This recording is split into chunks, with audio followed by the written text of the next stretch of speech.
ಪ್ರಜ್ವಲ್ ಬಂಧನಕ್ಕೆ arrest warrant, ಜನಪ್ರತಿನಿಧಿಗಳ ವಿಶೇಷ ನ್ಯಾಯಾಲಯದಿಂದ ಆದೇಶ. ಪ್ರಜ್ವಲ್ ಪಾಸ್ಪೋರ್ಟ್ ರದ್ದತಿಗೂ ಎಸ್ಐಟಿ ಯತ್ನ.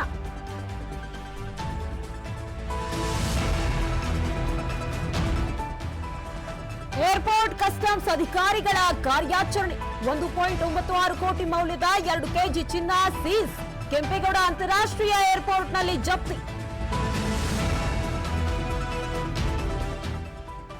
ಕೋಟೆನಾಡಿನಲ್ಲಿ 2 ದಿನದಿಂದ ಧಾರಾಕಾರ ಮಳೆ. ಭರ್ತಿಯಾಗಿ ಹರಿಯುತ್ತಿರುವ ಕೆಲ್ಲೋಡು ಸೇತುವೆ. ಮೇಗಳ ಕಣಿವೆ ಅರಣ್ಯ ಪ್ರದೇಶದಲ್ಲಿ ಜಲಪಾತ ಸೃಷ್ಟಿ.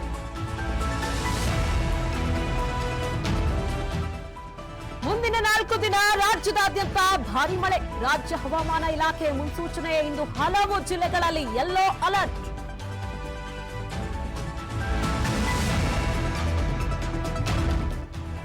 ಪೆನ್ ಡ್ರೈವ್ ಕೇಸ್ಗೂ ನನಗೂ ಸಂಬಂಧ ಇಲ್ಲ. ಪ್ರಕರಣವನ್ನ ಬೇರೆ ದಿಕ್ಕಿಗೆ ತಿರುಗಿಸಲು ಯತ್ನ. ದೇವರಾಜೇಗೌಡ ವಿರುದ್ಧ ಶಿವರಾಮೇಗೌಡ ವಾಗ್ದಾಳಿ.